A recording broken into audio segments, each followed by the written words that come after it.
Greetings, programs and users. It is time once again for another episode of Old Nerds Drinking. I am John Patrick, the Master Control Program, coming to you live from the Edit Suite. This is the second half of the last episode that we recorded. This is where we get into our Mandalorian spoiler cast and touch on some of the hurdles that could be coming from the current writers' strike for the Writers Guild of America. So sit back and enjoy. So I just got an update from my daughter who sent me a text message that they're on the bus for their school trip. And apparently they've separated the boys and the girls. All the boys are on one bus, all the girls are on the other. And they've got the little movie screens on the bus, and they're watching Twilight. Wow. And she's like, "Dad, they're making us watch Twilight." I'm like, "Wow, sucks to be you. That movie's awful." Tell her you're there for her in this difficult time of need. Oh man. So when that movie first came out, my nephew wanted to go see it, and my sister-in-law was like, Can you just take him to go see it?" And I didn't know exactly what I was in for. I had never seen the Twilight movies, but I was like, okay, it can't be that bad. And then I had to see it. And it was awful. It was worse than I ever could have imagined. Yep. Like, written by a Mormon. Yeah. Oh my God. And to this day, I will sometimes see him, and I'm like, do you realize if you won the lottery and gave me that money, and on top of that, agreed to be my servant for the rest of my life, we still wouldn't be even for me having to drag your 12-year-old ass to the movie theater and paying my money to go see Twilight. Like, the only thing that made, like, I found any enjoyment in that entire movie is the fact that Anna Kendrick's in it. And she's a good person. She's funny. She wasn't funny in that movie, because nothing was funny in that movie. It's just terrible. Yeah, it's a bad movie. Yeah. Oh my God. And then they made like 6 of them. Oh. Yeah. So it was a total teen girl high school movie series. That and The Hunger Games, which I actually read most of those books. I read the first book, and it was awful. I mean, like, I read the book, and I had already read Battle Royale, which is what this, like, no matter what the author says, this is 100% very, very loosely based off of the book Battle Royale. But the main character was just empty. Like, she had no agency of her own. She just exists to be a victim of the story, and there was not a single thought in her head the entire time other than, I am just a victim of this story, and I've just got to do what I need to do to get to the end of this story because I am a victim of the story. Mm-hmm. And it was... And they're making a prequel to The Hunger Games. I saw the ad for it today. And it's funny. I read the plot synopsis of it, and it's all about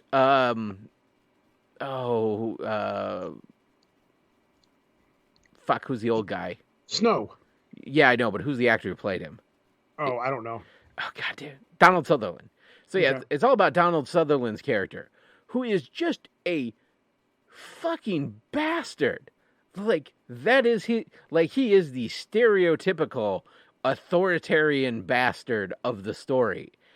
And I read a plot synopsis of what the prequel is, and it's like, well, yeah, but there's a reason he's an authoritarian bastard. I'm like, no, you don't write a redemption prequel for Hitler.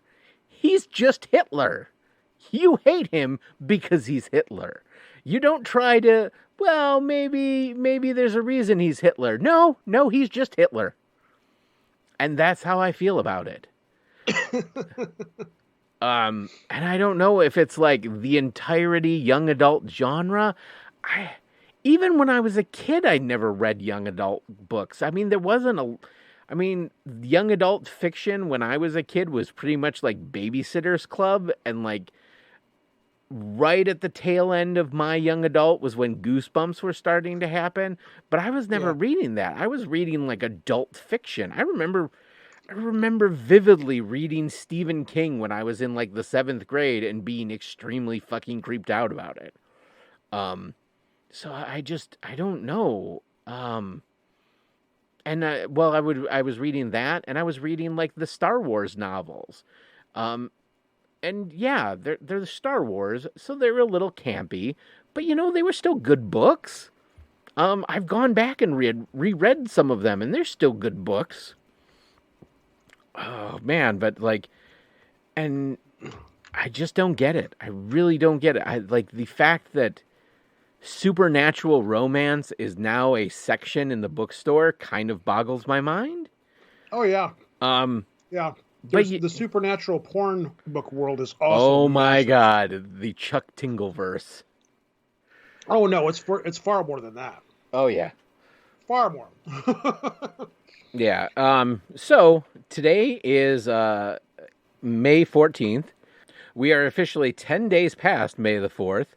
And we have been trying for over a week to get everybody together to record a May the 4th podcast where we were going to recap The Mandalorian. But unfortunately, that never happened. Jake and Tom were supposed to be on. Their schedules didn't line up.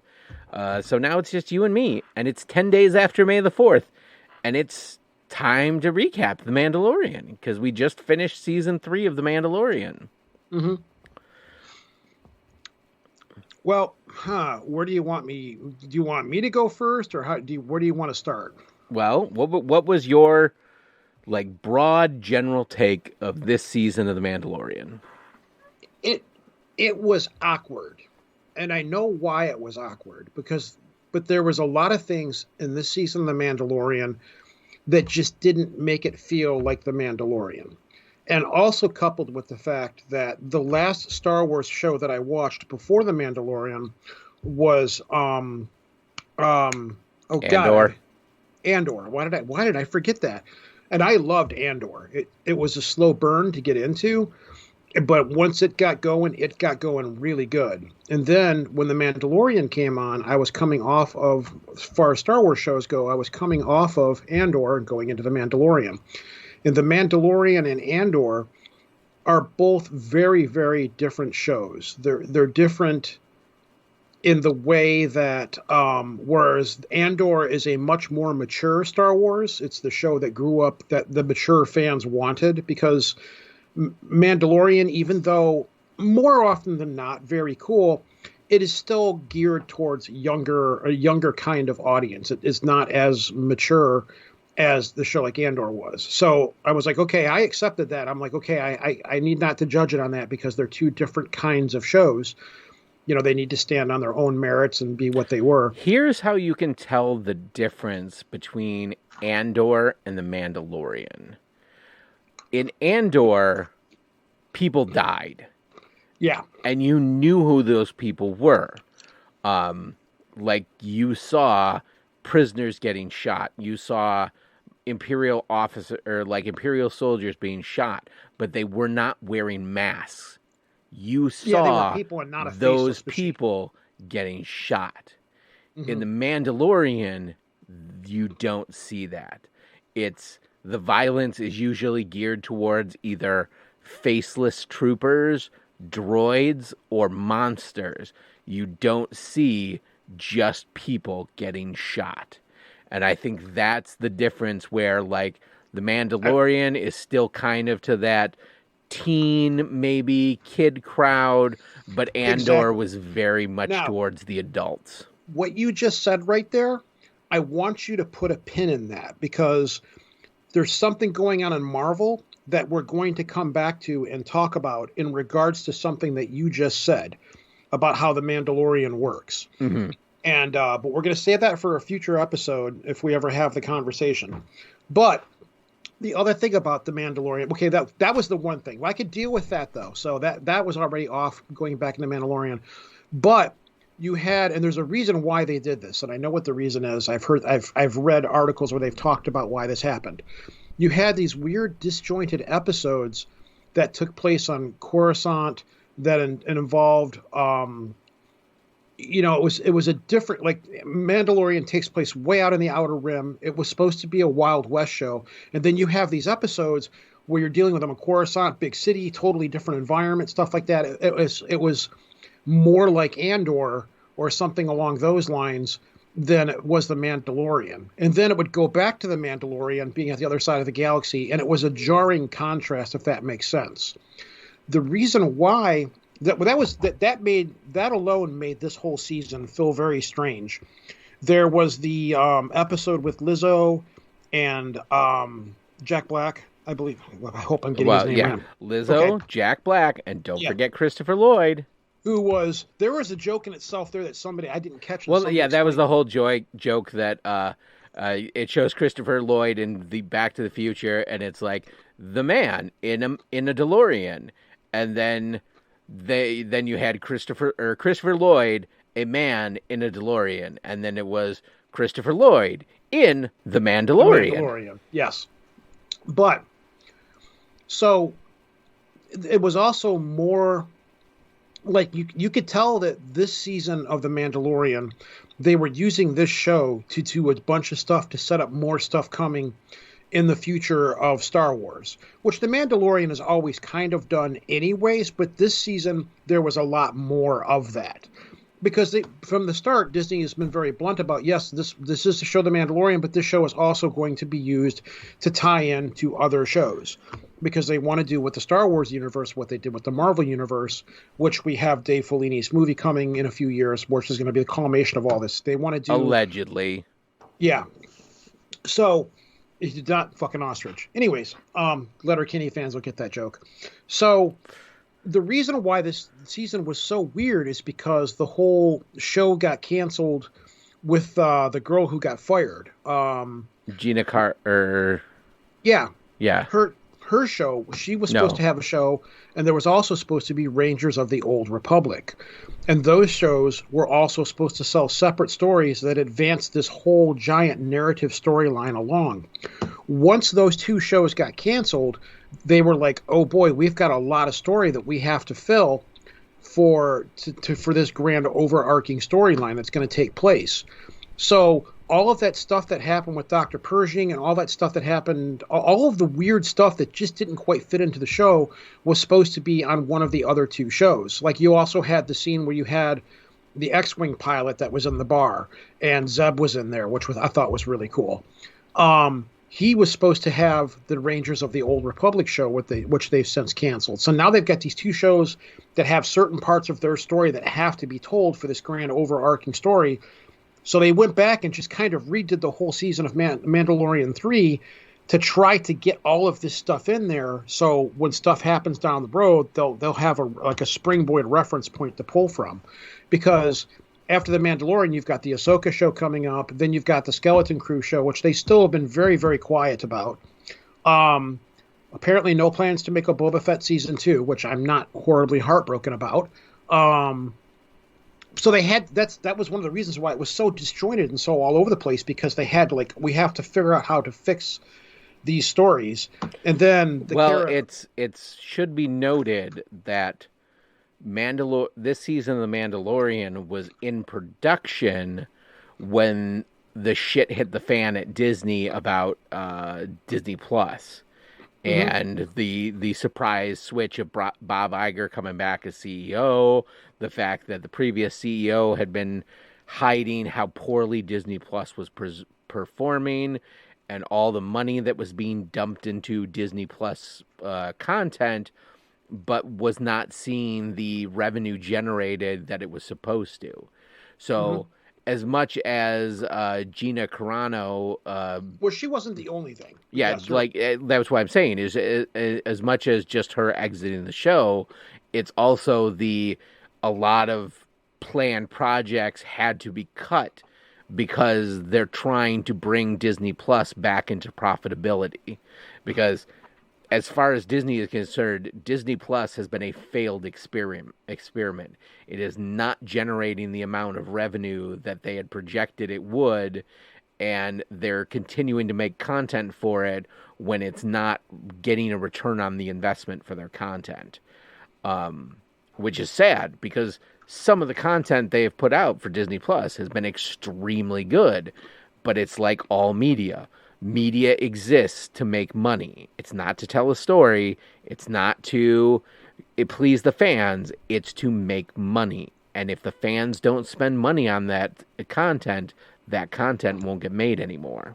Well, by the same token, if that's the case, if it's being made to make money, then you kind of have to cater to the fans, or you're not going to make money. And Paramount learned that lesson recently. Well, they learned that lesson with Star Trek, but that's all for another show with the whole Star Trek Discovery thing, and then all of a sudden Strange New Worlds comes along. But that's different universe, different show. But I do like how the end, though. Like Disney knew that they had a problem on their hands, because you could tell that they were like, okay, this show is really starting to get away from the whole it's a space western thing about a guy and his kid. Because at the end of it, the way that the show, when the show ends, it's him and his kid, outside of their little cabin, and he establishes like, hey, I want you to hire me privately under the table so I can teach my kid how to do this and carry on the trade. I need to make money, and you people need help doing what this thing is that you're doing, because I don't know how much of the show you want to ruin here. Well, I mean, it's been over for almost a month, so I know we probably should have you might want to do a spoiler warning thing at the beginning of this, but so at the end of The Mandalorian, though, what I liked is he goes on the bar. He's like, hey, I'll help you because you need a bounty hunter out here. And so they brought it back around again, and they brought it back to a space western with him and his kid going on these adventures like a space thing. And I like that they did that, because I really thought, I made the prediction, and I was wrong, thankfully, thank God. I made the prediction that they were going to kill off Din Djarin, because the actor's never even there on set anymore. He wasn't because the only time he's ever there on set is when he has to take his helmet off. The rest of the time, he pre-records all of his dialogue, and somebody else is wearing the suit of armor and playing the character. So Pedro Pascal is hardly even there. I didn't know that. From what I understood, I thought he was still acting as the character of the Mandalorian. Double check that, because I'm not going to say you're wrong, and I'm not going to say that I'm 100% right. I from what I have read and understood, but then again, I have, again, when I talk about these shows and I make my predictions, I talk about this stuff, I fully acknowledge that I could be wrong. And in this situation, I was, and I was thankful about it. But I really thought so. Just as a fun note, I'm the way the internet thinks. I start to search into my search bar. Is Pedro Pascal always acting in The Mandalorian? But as soon as I get is Pedro, and then the autocomplete is Pedro Pascal married? So the internet is still just thirst trapping for Daddy Pedro. Yeah. Well, if I'm wrong, if he is there, if he's not there, because he's got so many other things going on now. He's got the zombie show, which I'm not a zombie fan, so I really don't even know what show. Last of Us, that's what it is. He's got that going on. He's got movies and stuff that he's working on. So he's kind of tied to Disney at this point to play that character. And whether or not you believe it, there was all the rumors about him being angry because he's always wearing the helmet, and he's not getting the recognition as an actor. I don't know if any of that's true or not. If it is true, he's a little bitch, because everybody in the world knows that Pedro Pascal is the Mandalorian. They have showed him without his helmet on. It's like we all know. Okay. So, he is not always in the suit. He is sometimes in the suit.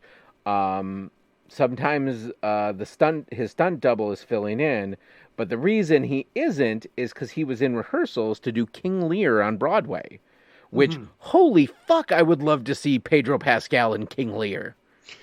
I think that guy could pull it off. Oh, 100%. Like I'm a Shakespeare nut to begin with, and yeah, dude, I really would like to see his King Lear. But on the whole, I didn't think The Mandalorian was great, but I didn't think it was that bad. And because of this, it was one of those situations where Disney was like, okay, we need to do something here. And we also have a story that we have to tell, and all this stuff is going on, and this just happened. So I give them a pass on the things that I didn't like this season. I didn't like. I give them a pass on it because they had to deal with a lot. They had a lot on their plate to make this work, and they still they still have the Ahsoka show coming. I know that hopefully it should be good. I know it will be good. So if I keep, all right. But that's kind of my opinion on it for the most part. I wasn't entirely happy with it, but I wasn't so upset that I was like, "Oh, I'm done. I'm not going to watch this show anymore." So, honestly, I enjoyed the entire season. Even I mean, let's face it, the Lizzo Jack Black episode was filler, but it was fun. And like, I didn't mind it. Like just seeing Liz, there was a Lisa. One of my partners, Lisa, is a huge Lizzo fan, and I guess after Lizzo was in Star Wars, she's like, "Does this mean I'm a Star Wars character now? Does this mean I can go to Comic-Con?" Yep. And while Comic-Con never responded to her, Dragon Con was like, "Oh yeah, honey, we got you. You have your people call our people. We'll get you to Dragon Con." So it was a fun episode, and I enjoy. It was fun to see Christopher Lloyd in it. It was fun to see Pedro Pascal kicking around some battle droids. But what I really enjoyed about this season of The Mandalorian is it left.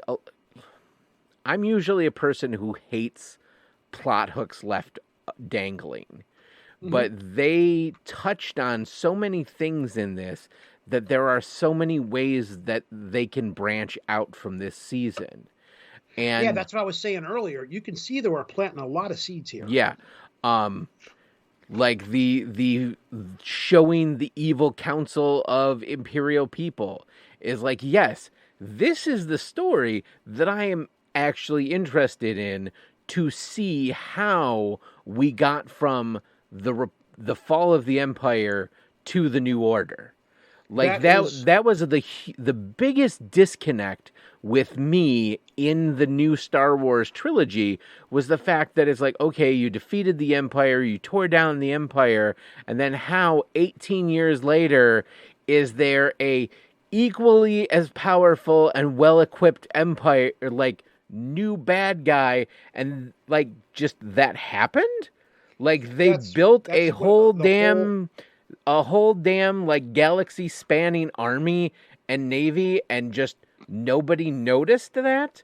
Nobody was like, hey, there's a lot of vaguely Imperial ships being built. Maybe we should question why that is happening. And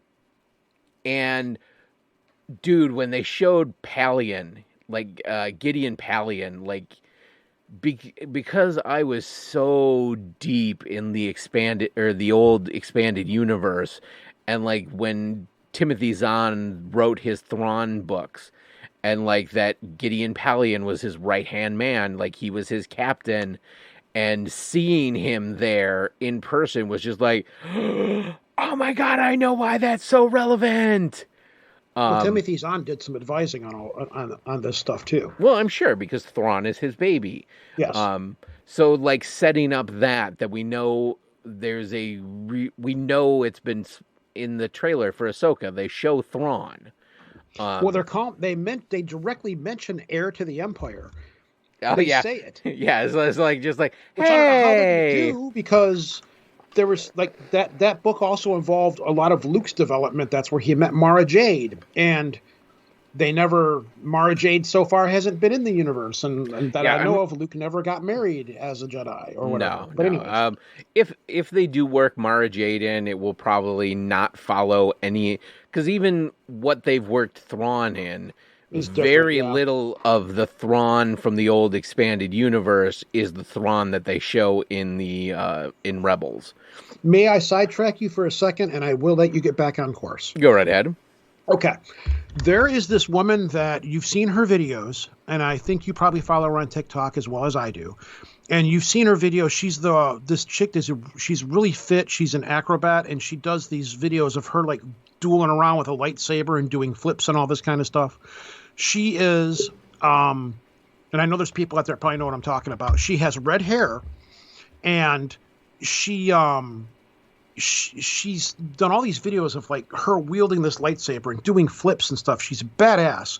Well, she's also actually in Hollywood as a stunt person. She's worked on the X-Files. She's worked on all these different shows. And she's also done a couple of different movies. Well, recently she posted something. She goes, something big is going on with me in the motion picture industry that is tied with Star Wars.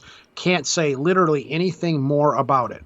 And there's been rumors going around for at least 2 years now about how they've been looking to cast her as Mara Jade because they already know she knows how to use a lightsaber. They already know she's in the film industry. They already know she's done acting roles. They know who this chick is. And everybody across the internet, everywhere for years has been like, you need to be Mara Jade. You need to be Mara Jade. And that's the big theory, is that they're going to bring her in at some point and she's going to be the character Mara Jade. But nobody knows for sure, but they know she's going to end up in Star Wars. If they didn't use her, it would be criminally absurd and stupid. Anyways, continue on. We're here to continue where you were going. Unless you're trying to find where she's at. No, I'm not. I don't think I follow that person on TikTok. The only female Star Wars type person I follow on TikTok is I think it's Greta from Imperial HR. Oh, I love her. I love her. I love her. Like just going around and handing out like workplace violations to everybody. Yeah, I love her. Yeah, she's awesome. Yeah, she's great. Then, so there's that. There is the plot point of the resurgence of the Mandalorians as a people, them retaking Mandalore. The fact that there was a whole ass Imperial facility hidden on Mandalore. Mm-hmm. I think they're doing a good job of showing that the Galactic Republic was built on a foundation of gravel and is slowly unraveling. It is woefully inept. Yeah, it's woefully inept. I mean, come on, for God's sakes, they've got Tim Meadows in charge.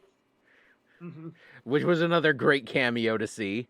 The arc of them building up the Darksaber and all the baggage that has come around the Darksaber.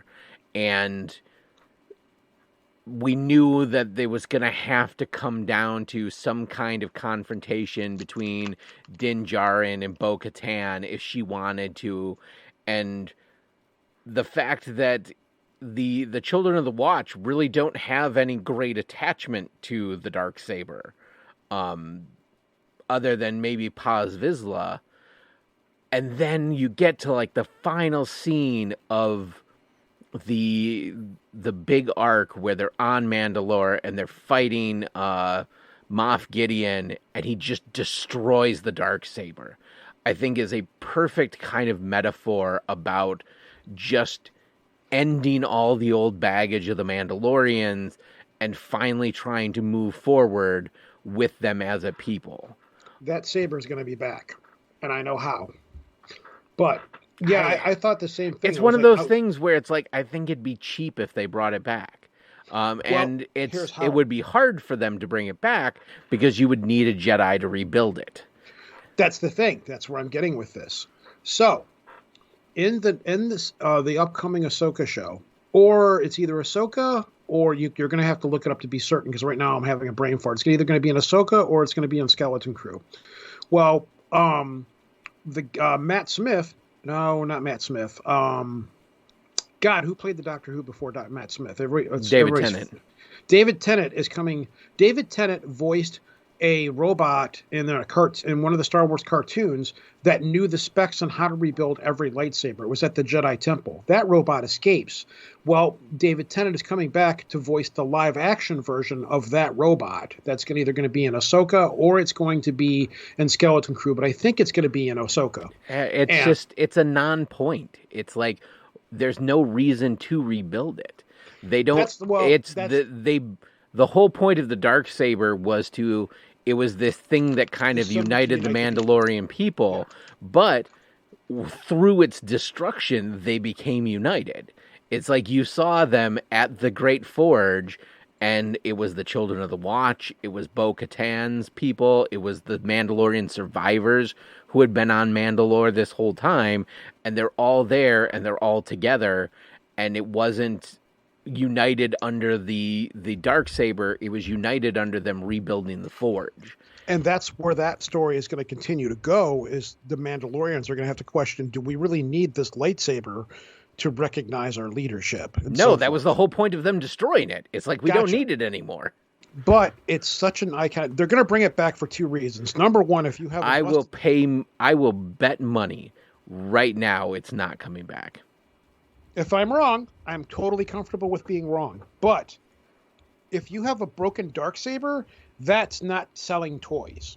Because kids want to buy the Darksaber toy, lightsabers, etc. Oh, fuck no. Kids don't want to buy the Darksaber. Oh, Darksabers. Adults want to buy the Darksaber. Adults too. Yes, like when Black Site Studios came out with their Darksaber, it was not a $20 toy that was selling selling at the aisles of Target. It was a $300 collectible that was sold online to adults. The toy. Honestly, there haven't been that many toys. Like the big Mandalorian toy was when HasLabs did the Razor Crest, and that wasn't a toy for kids. That was a $350 toy for adults. That was a limited production run. I will argue this vehemently with you how wrong you are on this. You know how many Baby Yoda toys that Grogu sold? Do you know how many Mandalorian dolls that stuff sold? I've never... Okay, yeah, like Baby Yoda. Like Baby Yoda, that shit's out there. But yeah, like, I don't see a lot of Din Djarin, like, action figures. Oh, I have. Oh, yeah. Especially around Christmas time. The only thing... Now, I am surprised. I'm surprised they got rid of the Razor Crest. But as soon as they got rid of the Razor Crest, immediately there was the next Mandalorian ship. There's the new toy that they can sell. And there's the new Lego kit they can sell. Like, so yeah, they Lego kits they do sell, but I have not seen a single toy of the new Mandalorian fighter. I have. In fact, I've only seen one toy of the Razor Crest, and that was like a small little one of those like metal scale... Matchbox had one. Yeah. Well, Matchbox had one, and they also, I believe, they had a Lego kit. Oh yeah. But anyways, Lego's its own separate thing. Yeah. These shows make money selling merchandise, T-shirts, whatever, anything. It's a Star Wars commodity product that these shows make. Like the Ahsoka show, when that comes out, you're going to see Ahsoka lightsabers. You're going to see all the stuff associated with that. But anyways, these shows make money. Now, I could go off on a side tangent for something that I'm not 100%, that I don't know is completely true. You know what? I'm not going to.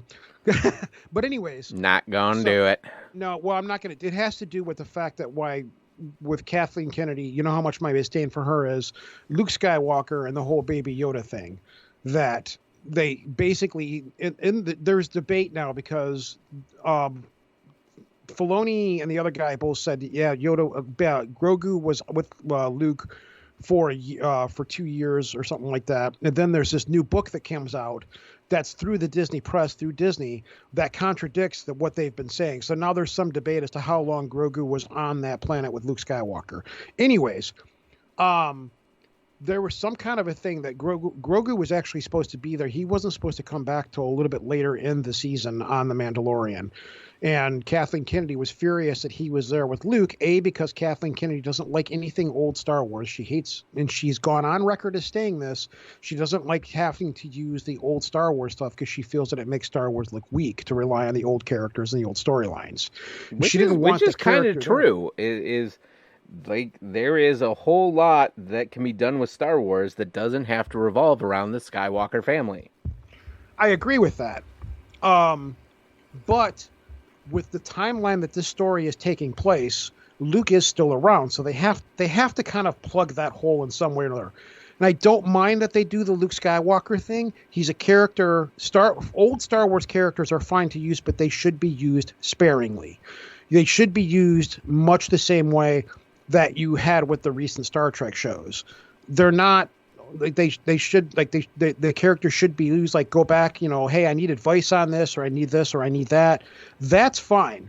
I don't want to see whole episodes, or maybe if you're going to do a Luke Skywalker show, then fine, cast the right person, cast the guy who played Winter Soldier. He's fucking perfect. Anyhow, but Kennedy said she didn't want Grogu with Luke Skywalker because if Grogu wasn't on the show, you can't sell Baby Yoda. You're not going to sell a whole lot of Baby Yoda toys when one of your main characters on the show isn't there. And that was one of the reasons why they kept saying, well, the show is called The Mandalorian. It doesn't necessarily have to be about Din Djarin or whatever, though this season they kind of confirmed that it wasn't. So yeah, that came from, I believe it was Deadline, who's a pretty accurate industry source when it comes to doing stuff from Star Wars. Anyways, so I don't know if that's true or not, but, so yeah, it's going to come back because it's an iconic, they're going to do it just for merchandising and toys alone. And the other thing is it's such an iconic piece of Star Wars history now.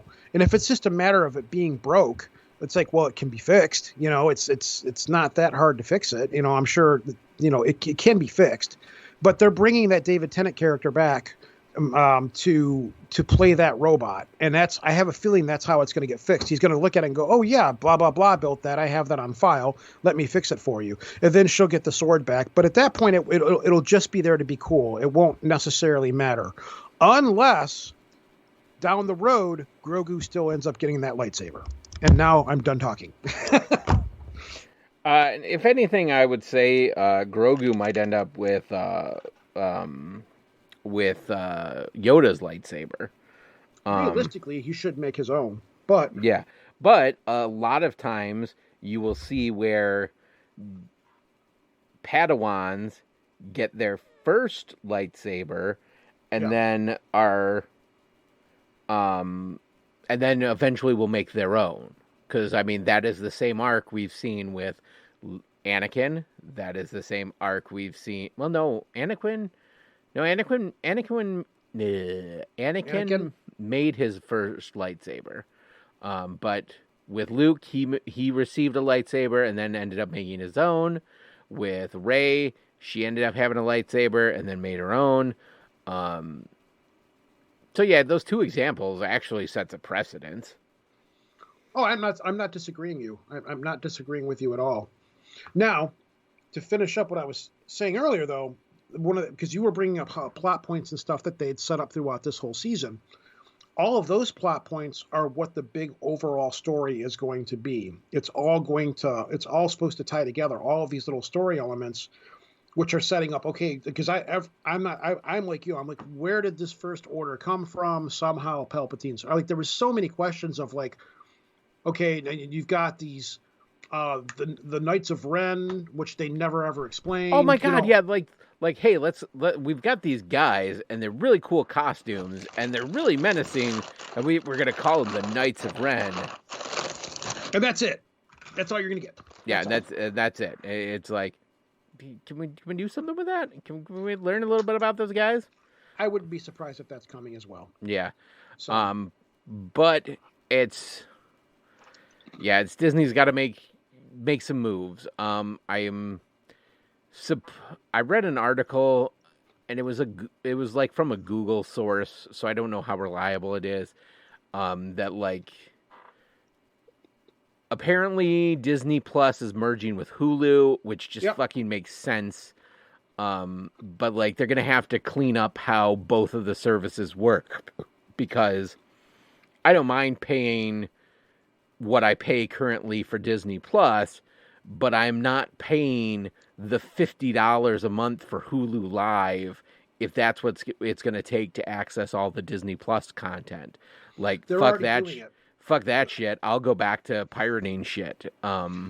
It's funny you bring all this up, because America, anywhere else in the world, they get Disney and Hulu together. It's a separate thing. And they have Disney Plus, and then they also have Disney 18 Plus. and that's where your Netflix, like the Punisher show, the more grittier stuff is going to go in the Disney 18 plus, because down the road they've already announced that the Deadpool is going to be rated R. They're coming out with a couple of rated R movie projects, and they're also, that's like Andor. They've announced that they're going to be doing more grittier kinds of Star Wars stuff down the road too. Well, and fuck is we one thing we've got to mention is the fact that all of future projects are speculative right now because we're back into a Writers Guild strike. Yes, correct. Which has actually shut down production on Andor. It's shut down production on a lot of shit. Everything. And it basically was the writers going, hey, we're writing this shit. We would like some residuals so, we can make a living. And also, we would like written confirmation from you that you are not going to try and replace us with AI script writing tools. And Hollywood basically saying, nah, we're going to do what we want, and you better just take the scraps. Yeah, because it used to be where writers would make a show, and then when it went into syndication or when the show got sold off or whatever, the writers would still continue to make a stipend off of that. Oh yeah, with the streaming world, the streaming world changed everything. Well, so if you a few years ago, there was, well, not a few years ago, I think it was like last year, and we talked about it on the podcast, was the impending IATSE strike. And it was because when streaming first came on, it was viewed as a separate thing. So when IATSE negotiated contracts with the studio, it was, well, streaming's something, but it's not as big of a deal as TV and movies. So can you do that stuff at a lower rate because it's going to have lower production values and it's basically not going to be the same thing? And then Game of Thrones happened. Well, no. Then Netflix basically decided they were going to be a major studio and do movies and TV shows with the same budget as movie studios and other TV studios.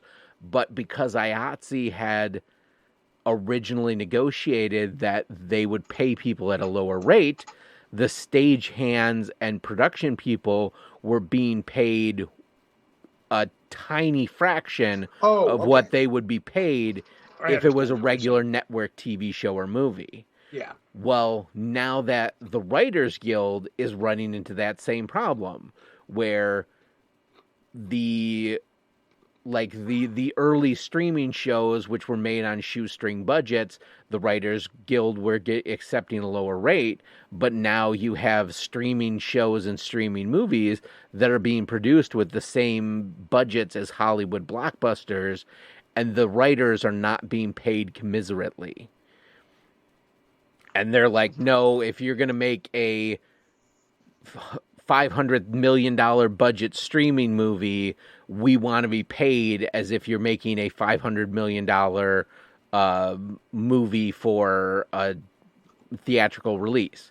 Because you're spending that same amount of money, why can't we be paid the same amount? It's you're only putting it on a streaming platform because you can make it cheaper, pay us less, and that means more profit for you.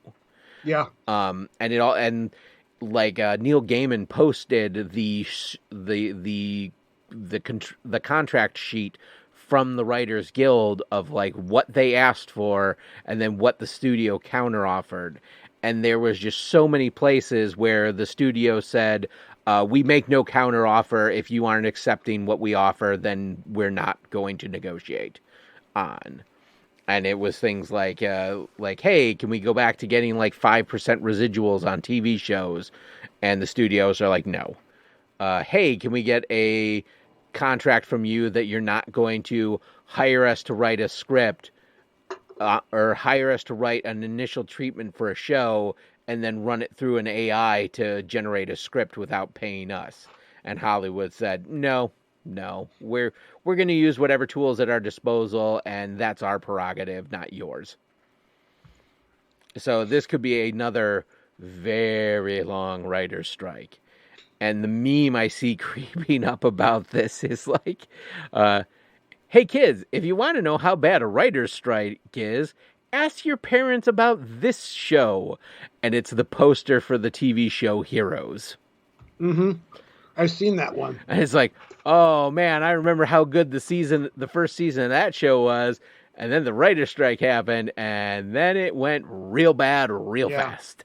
And then they tried to bring it back, and it still failed miserably. Oh my God. Like, I watched the miniseries where they brought it back, and it was fucking painful. Yeah. So yeah, it is a thing, and I support the Writers Guilds of America. Those creative people make all the things I love, and I believe they should be paid commiserately to be able to keep making all the things that I love. And if they do that, then I will in turn pay money to see those things, unless studios do dumb shit, and then I will pirate them. That's what I do with Paramount. Yeah. Actually, I'm about ready to drop my HBO Max subscription. Neither one of us can talk tonight. Apparently not. Must be the alcohol. Really? Yeah, I'm only on my second can here, but I'm done after this one. But I do that with Paramount, and that's how I watched the full season of Discovery. That's how I watched Strange New Worlds. But we're about ready to drop HBO because, number one, the whole DC thing is just ridiculous. We kept it to finish watching the last season of Titans because Titans was an okay show. But they finished that show properly, and me and the wife were looking at each other. We're like, do we really even need this right now? Because there's nothing on here we want to watch. Well, when Game of Thrones comes back on, we'll just re-up and like everybody else does and watch the shows that we want, then we'll cancel the subscription. And she's like, all right, yeah, why? And I'm like, well, I kind of want to get a Paramount subscription for a little while because there's some shows coming up that I want to watch, and I'm just getting kind of tired of pirating everything. I'd actually like this. There's other stuff on the Paramount network. However, Paramount is also in the same situation where they are hemorrhaging money and not doing very well. This last season of Picard really saved their ass, but in doing so, they created a really bad problem for themselves that they don't know how to get out of right now. But I'm just kind of like, well, we don't need this network anymore. The content on here we wanted to watch is gone. As long as a streaming service has content that we're going to watch, I'll keep it. Like, there's all kinds of stuff on Netflix that I'll still keep watching, even though they piss me off and they cancel a lot of good shows. Yeah, there's still stuff on there. See, I'm waiting to see. Pretty much right now, the only reason I keep my HBO Max subscription is to watch Last Week Tonight with John Oliver. But I am waiting to see the content, how it comes, because I think in like a week is when the big merger happens with all the Discovery Plus content. Yeah. And if that's the case, and now I can watch Mythbusters on HBO Max, then yes, it is 100% worth the amount of money because that's the show I will put on in the background when I just want background noise, is because I can. That's great. Yeah. If there's content, I'm not belittling you for wanting to keep it. If Yeah. there's content there you want to watch, outstanding. If you have a reason But for it. there's for us, actually there's actually a huge lawsuit going on right now over South Park because HBO Max paid a bunch of money to get the exclusive streaming rights for South Park back from Hulu. And they did that under I'm not sure the exact terms of the contract, but it was basically that all new episodes would stream on HBO Max. Well, then somehow they also have a contract with Paramount to be able to stream episodes on Paramount Plus as well. And they signed a contract with Paramount Plus that says they will make new South Park movies for Paramount Plus. And now there's this like multi-million dollar lawsuit going on between HBO Max and South Park. And I'm still not sure the finer points of it, but it's just fun to see. The streaming wars. Yeah, we're getting to that, where it's going to be the streaming wars, where it's like all the platforms are going to be fighting against each other, and I personally think Paramount should just shut it down. And what they should do is they should just make shows to sell to other streaming services, become a provider for those services, rather than try to have their own. Um, because like when it first started, we're like, great, we don't have to have a cable bill anymore. We can just have this and watch what we want to watch and have a couple of networks or whatever. Now everybody is trying to do a streaming thing, and it's getting Well, back to a point where you're paying just as much as you were for yeah, cable and back that was then. the thing is like when it started out, it was most of the streaming services were maybe like under $10 a month, and it wasn't that bad. But now it's like, okay, H or Netflix is creeped up to $20 a month. HBO Max is probably gonna be creeping up to $20 a month. I think Disney Plus is still like $12.99 a month, but it's like, yeah, that's it's getting to be now. I'm paying $100 a month just to have the couple of streaming services I do. I would pay more for Disney Plus if they were to go up to like 15 or something like that, Yeah, because the like quality honestly, of Disney content. Plus is the one I'd pay $20 a month for because Yeah, I get the most value out of it. But exactly. like Netflix, I only keep Netflix mainly because my kids watch a bunch of shows on there, and then there's a bunch of stand-up comedy specials on there I like. But originally, it was because they had all these cool historical documentaries, and slowly but surely, all of those have disappeared from Netflix. Hmm. Um, and I mean, there's some new documentaries on there about cool stuff, but not as much as the old stuff that I liked watching. Um, and I'm there. There's like, I'm sure if I went into Netflix or went into HBO Max, I'd find more stuff that I like to watch. But it's just I don't have a lot of time to sit there, and I'm not interested in new shows. And I can't like Apple Plus is so they were originally supposed to be doing a Neuromancer show, but that is it's like they announced they got the rights to it, and there has not been a single other announcement since they announced they got the rights to it. So that leads me to believe nothing's happening with it. Apple is another one that I'll BitTorrent, or I say BitTorrent, but that's not actually what I do. There are websites on the internet where you can go to and watch these shows that you're not downloading them. They're just streaming them for you to watch. Right. So when I say pirating, that's what I mean by pirating. I'm not actually going out and downloading any of this content. I'm watching it through a third party service. Or just, Um, I was gonna say, or just go to a VPN block or VPN scrambler, and like look at them on another from another country where they yeah, don't. there's ways. Yeah, there are ways. Because that's how I watched the new Interview with the Vampire and the new Mayfair Witches shows. Because I'm not going to get Lifetime or AMC. I'm not buying AMC. I'm not going to pay for that because there's just not enough content on there, and I'm already paying, as we're talking about right now. Another popcorn kernel. As we're talking about now, paying for all these extra services.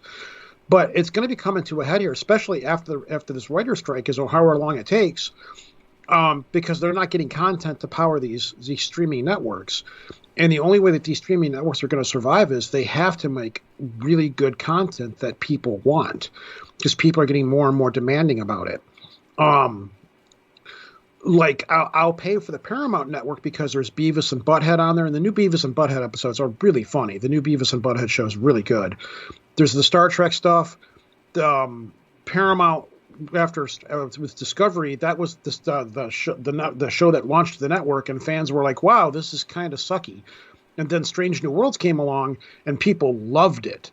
And they were like, okay. So then they did the last season of Picard, and all the old school Star Trek fans came back and said, you know what, this is pretty cool how you guys are doing this. But at the same time, they brought back Seven and they made a couple other characters, and now they were so good in the show that people are demanding hardcore, like even more than they were demanding for Strange New Worlds. They're getting 5 times the amount of fans and stuff saying, make this show. We want a show with her. We want it to be written this way. We want this show. And Paramount is like, well, we need to give people content that they want. The problem is Paramount already has more shows that are Star Trek that are coming, and they don't have any room on their slate to do another show. So they won't confirm. They said, yes, we've heard you. We understand you want this show. But they won't say anything more about it. And when you look at their production schedule, they're like, we have no place to put this in. We don't have, how are we going to do this? And what freaks me out, where I'm going with this, is you would think with a streaming service, with regular network television, okay, we can put a show here on Friday night, we can put this show here on this night, and then we got to put this at this time slot, we got to move commercials. Streaming services, you go to what you want to watch the show, you stream that show off of it. You know, like I think is it Amazon? Who is it where they put the whole season up at one time so you can binge watch all the way through? Is that Netflix? I think it's Netflix. Netflix kind of started that, but other streaming services do the same thing. It's like, well, if you're a streaming service and people can go to your streaming service and watch whatever content you have whenever they want, it's not like regular TV. I would think, you know what? Sure, let's put 3 Star Trek shows on, or let's put 2 Star Wars shows on, or whatever. Now, I know why Disney Plus does it, because they want you tuning in every week. They don't want to put everything up there and then you binge watch it and then cancel it like I'm doing with HBO Max until something new comes out. So I get that. I get the reason why they do that, but Paramount's trying to do the same thing. Every week they drop another episode of a certain show. And it's like, you're a streaming service. You can do this. You're not bound by the same constraints that regular commercial television is bound by. So they're at a point now where they're like, well, we need to keep viewers. People really, really, really want this Star Trek generation show, the next step in the Star Trek timeline, and they're kind of like, what are we going to do? We can't confirm that we are going to do it because we don't have a place to put it in our production schedule, but we can't tell them we're not going to do it because we don't want to piss the fans off. So anyway, I'm going to be real curious when all the dust settles on this writer strike stuff, because people are already starting to jump ships on networks left and right, or else Disney wouldn't be having the problems it's having. Paramount wouldn't be having the problems that it's having. Like, if you're a streaming service and you're Disney and you're offering that good of a value, but you're still having a hard time making money off of your streaming service, and you have that vast of a back catalog plus new material, like, is it because there are so many choices in streaming services now and people just don't have the money for it? Or are people just becoming so arrogant about the shows that we watch now that they're becoming far more choosy about, what it forces everybody to have to be at the utmost top of their game when they're putting out content. There's not room anymore to have a bad show out there.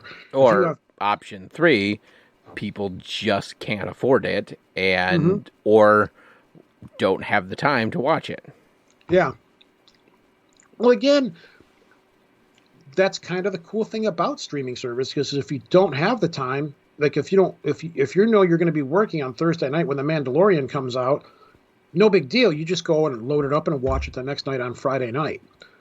So that's not necessarily a constraint. Whereas the old days in cable television, what's playing on HBO tomorrow night at 9:00, or something like that before streaming services, you were kind of locked into, well, the show's on at this time, I'm not going to be able to watch it. I need to set my digital video recorder to record it. Oh my God. I was just having a conversation with people at work, like talking about when I was in high school and like having to learn the arcane art of programming a VCR.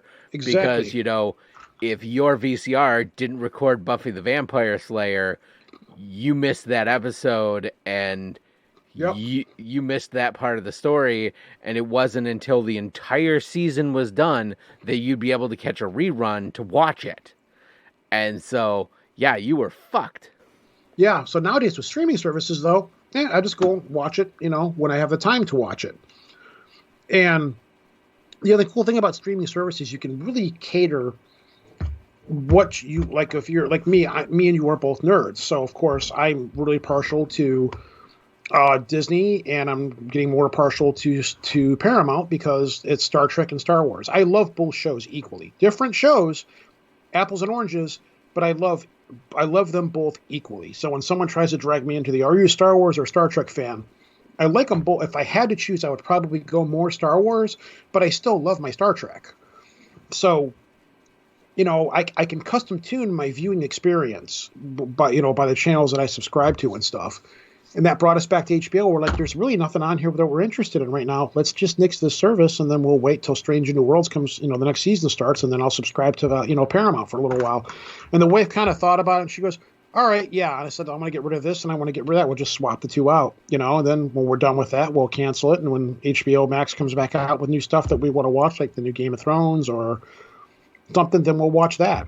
Amazon, I already have Amazon Prime anyways. I use it for shopping. So that's the cool thing about Amazon Prime. They're like, oh, you're already a member? Well, here's our network too. So you get to save money on shipping and watch these shows. So Amazon Prime is neat because it's dual purpose. But Yeah, I was Other gonna than say that, I pay more for Amazon Prime to get the free 2-day shipping than I do for the content. I barely watch anything on Amazon Prime. there is some cool stuff on there. If you do a little, well, Cinema La Bad. I get a lot of my bad movies from Amazon Prime. They're just streaming on there, and I don't know how many movies we've watched off of that. Um, there's some cool shows. There's some cool reruns and stuff on there, but I'm not really paying for it. I'm like you. I'm paying for the shipping and the stuff like that. Getting the Amazon channel is kind of just a little bit of a bonus perk for me. If there's nothing on there, I'm like, you know what? I really don't rely on it anyways. But with when we started doing the whole B movie thing, I was like, wait a minute, there's a treasure trove of hidden shit on here. There's all kinds of cool documentaries. Like there's some cool stuff on Amazon if you do some digging. You got to put the footwork in though. Right. So. Well, anyways, I'm just curious to see where the streaming wars are going to go. yeah, the streaming. Well, we're curious to see where the streaming wars and the writer strike is going to go. I think that's going to be the big deciding factor. Yeah. And like that is really going to fuck. Like first we had COVID, and then we had the possibility of the IATSE strike, and now we have the reality of a writer strike. That could be a big problem for studios.